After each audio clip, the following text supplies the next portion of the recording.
Hello guys, my name is Sergey. I'm a freediving instructor trainer, and in this channel I'm sharing with all of you guys everything what I know about freediving. So if you're a freediver, consider to subscribe to my channel because you're gonna find a lot of useful information. And if you already did it, thank you very much, I highly appreciate it. So today I want to talk about dynamic bifins training again. It looks like I really like this topic, and more specifically is how to reach 100 meters in dynamic bifins discipline. So obviously we're not talking about how to reach this 100 meters from 0 to 100, and I already make a few videos about this topic. Like I made one general video about progression dynamic bifins, and then video about how to reach 50 meters and how to reach 70 meters. So if you haven't seen this video, check them out. It's going to be links in the description, and also I'm going to put them in the cards. Let's say you already reach 70 meters and now your plan is to do 100 meters. How long it will take you? I would say if you come to our center and you want to train, I would say that from 70 to 100 it will take about 3 months. Is it possible to do it faster? As always, yes, it's possible to do it faster. And then it's going to be risks of having LMC, maybe not even one time, risk to having blackout, maybe not even one time, etc, etc. So if you want to make it safe, I would recommend to do it at least for 3 months. And for these 3 months, it's not like, okay, you are 70 meters and then your next personal best is going to be 100 meters. No, it's going to be a good idea to divide these 3 months in like a blocks, and then you have a block to reach 80 meters, block to reach 90 meters, and block to reach 100 meters. Again, we're all different, we all have a different background, we all have different abilities to withstand different stress level, and of course we have a different amount of spare time to train, etc, etc. So this is why it's absolutely possible to do it over a longer period of time. Or if you're really gifted, maybe you still can do it relatively safe in a much shorter amount of time. But let's say this is a general idea.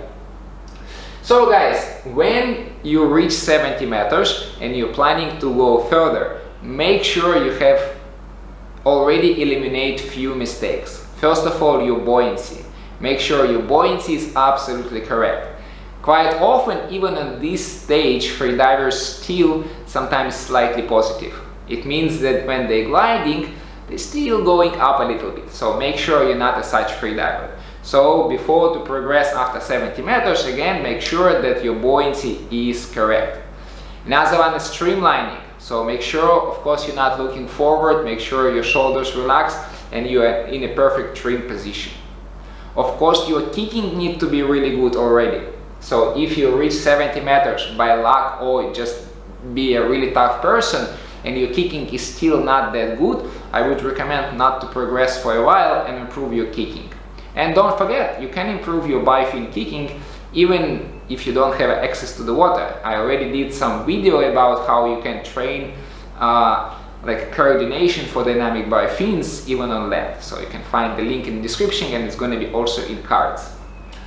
Let's say you don't have such mistakes, your buoyancy is good, your streamline is good, your kicking is good. So what I recommend you to do to reach this 100 meters? I would recommend you to train more CO2 tolerance. On the video when I was describing how to reach 70 meters, I mentioned that, okay, you can start training CO2 tolerance, sometimes. But now, when you're planning to reach 100 meters, it's going to be quite an important subject.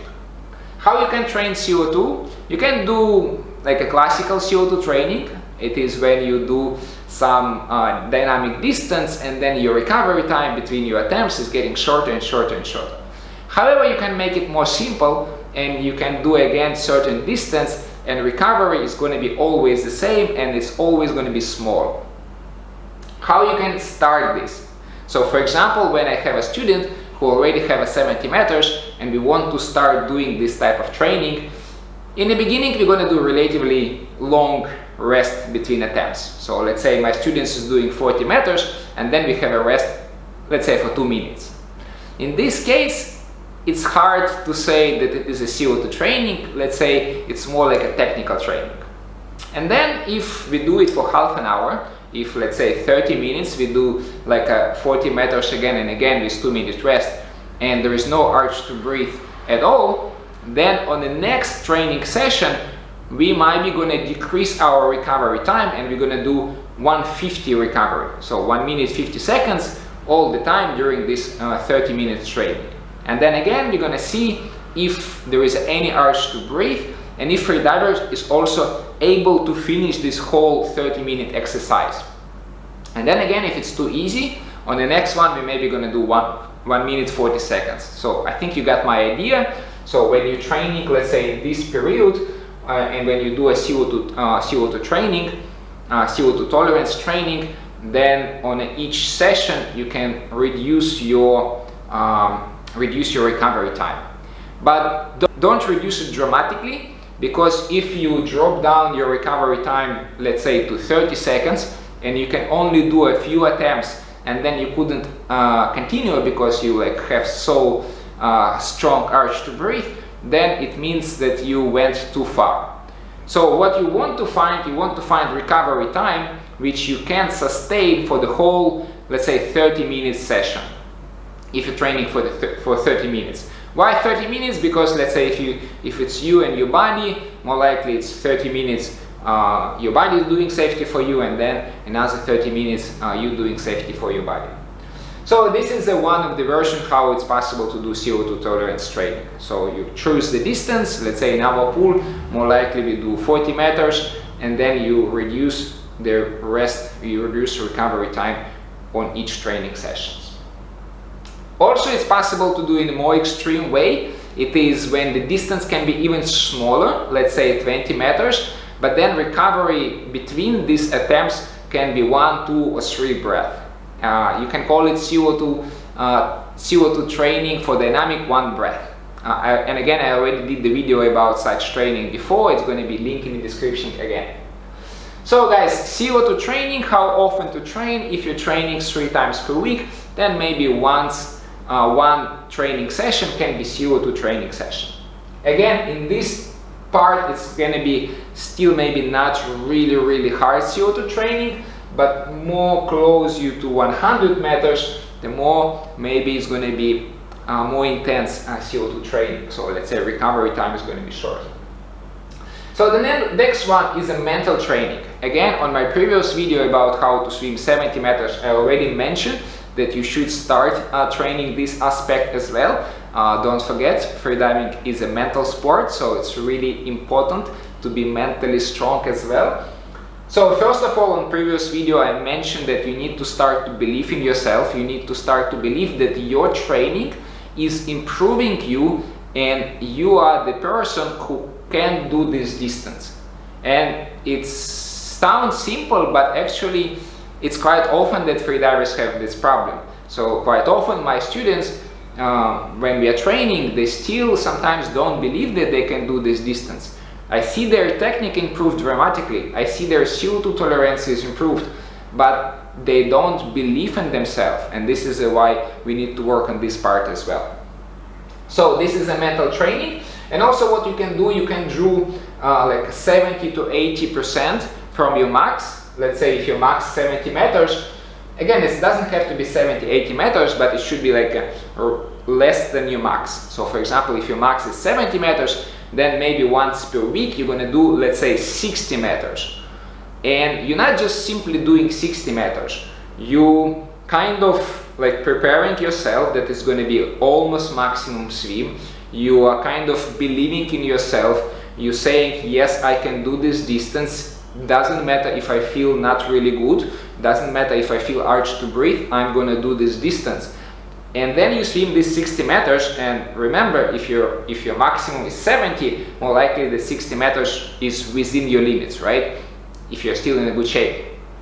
And then when you did these 6 meters, make sure you kind of prize yourself, make sure you say like, good job, I did it, etc, etc. So you need to start to like develop this winner mentality, let's call it this way.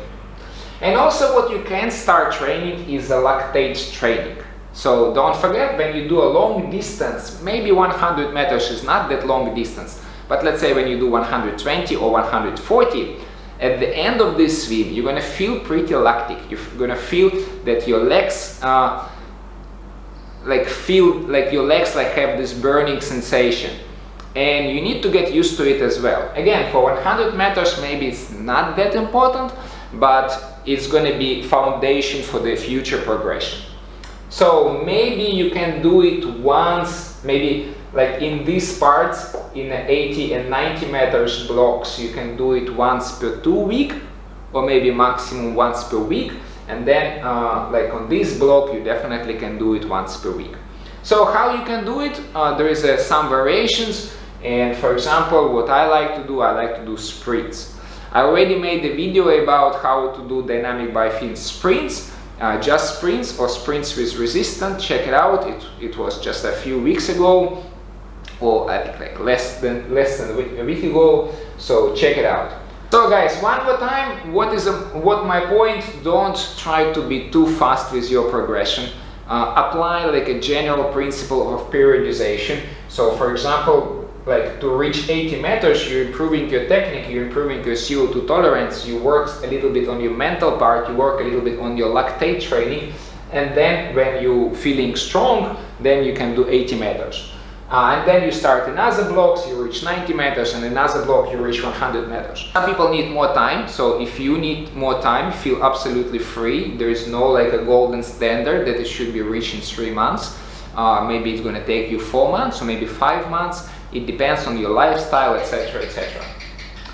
So guys, this is it, how to reach 100 meters in dynamic by fins. I hope this video was useful for you. If you still have any question, maybe my explanation was not precise, feel free to ask in the comment section, and if I have anything to say, I will try to help you also in the comment section. And guys, don't forget, if you like my video, don't forget to click the like button. It's really important for my channel to grow. And if you already did it, thank you very much, and I will see you next time.